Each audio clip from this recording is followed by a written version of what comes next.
squirt away and share.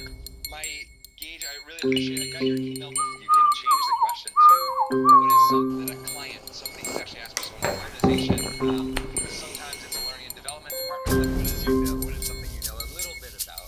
You want to know on the cooking side or the eating side? Because I'm really good at the eating side of food, not so much on the cooking. And yet, so often we end with a fizzle. Is pretty good at making connections between almost anything. Have an awesome rest of your week. That should have been an email. Culturally, we love meeting. When I am anecdotally surveying my clients, which are some of the smartest, coolest, top organizations and leaders on the planet, on average, the folks that I'm working with are spending 10 to 40 plus hours a week in meetings. Whoa, that's a lot of time spent in meetings. If this is even remotely true for you, I promise you that this video has the potential to save you a minimum of 2 hours every single week of meeting. Now that we've saved you 2 hours, you can learn to play the flute, sip coffee for an extra amount of time in the morning. Or you could watch the epic video that I'm about to link at the end of this one.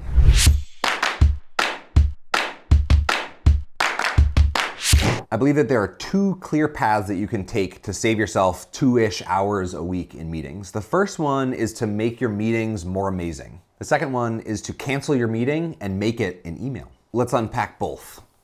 Will, my co-founder, used to say that emails are for information and meetings are for communication. I'd like to just add to that a little bit. I'd say that emails are for information and confirmation, right? Because just because you send information doesn't mean that it was actually received. And meetings are for communication, not just consumption. Here's how to make your meetings more amazing. Start really strong, right? The way that you begin a meeting sets the tone for the rest of the time. So if you've blocked off 60 minutes to meet, and in the first 60 seconds, you're dawdling around, asking people if your mic works, right? Waiting for Bill, whatever, right? If you start slow, you can expect it to continue with about that level of engagement and energy. How do you start strong? In my humble opinion, voices heard is a requirement.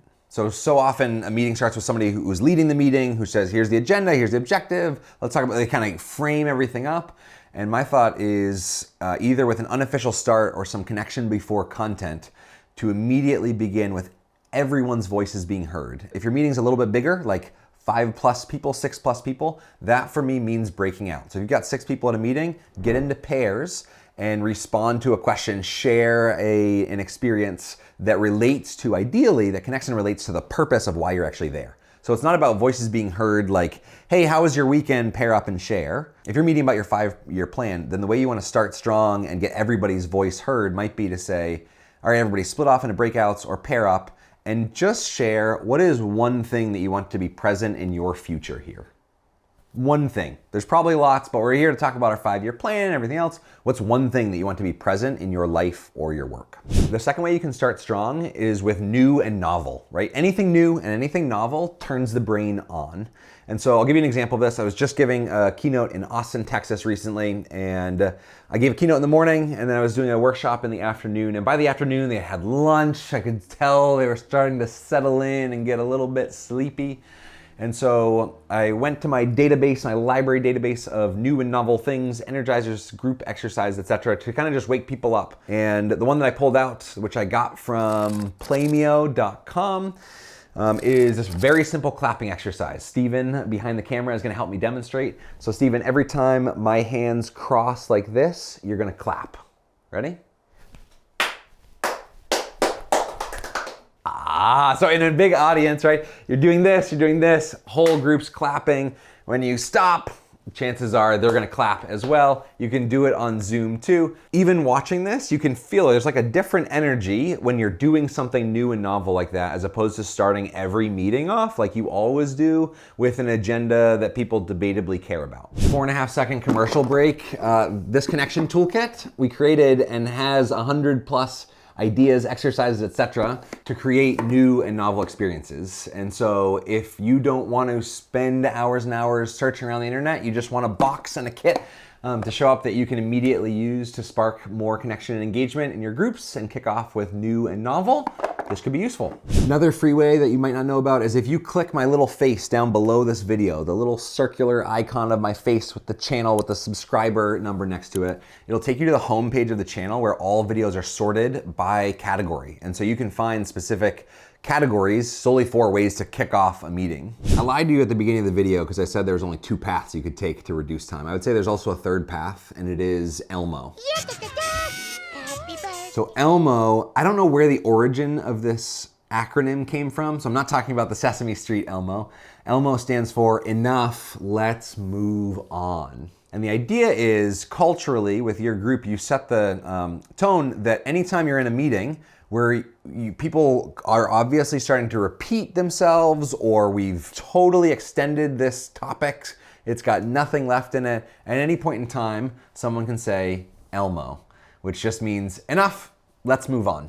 If you're feeling creative, you could even buy a little E.L.M.O figurine and put them in the middle of your table, and when it's time, somebody can flick E.L.M.O over, and that's just a signal, we're good, let's move on. So a Zoom example? How can you do that over Zoom? Just out of curiosity. Super good question, Stephen. I love that.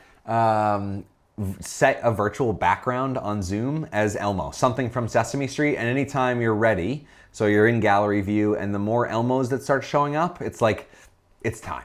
Just to be clear, having better meetings saves time because it prevents future meetings. How often have you been in a meeting where the call to action at the end was, let's schedule another meeting? Right? If you meet efficiently and there's enough energy and people are all really present, it avoids the need to just continue to schedule endless meetings.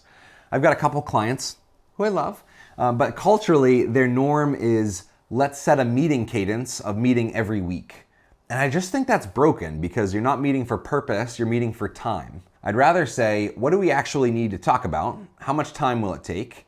And can we put that on the calendar and only that? Because I'm often coming in as a third unbiased party, I get to push my clients that culture a little bit and challenge that. And they usually really thank you. Many people, after I'll say that in a larger group meeting, will email me afterward of like, oh my goodness, thank you. I do not need another weekly meeting at this date, etc.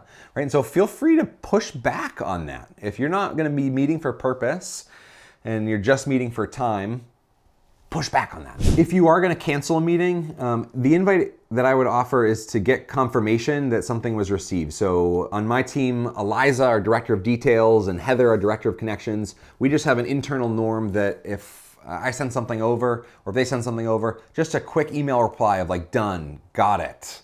Something really, really quick. Will used to do that all the time to me. It actually used to annoy me because I'm like, what the heck? This is just one more email. It takes me 4 seconds to click on. Like, I don't need this. If you don't spend that 2 seconds though, you won't know that they've really got the information. And so you're going to either question and wonder whether or not people have read that thing or got that piece of context or info. And it's going to create more wasted meeting time in the future.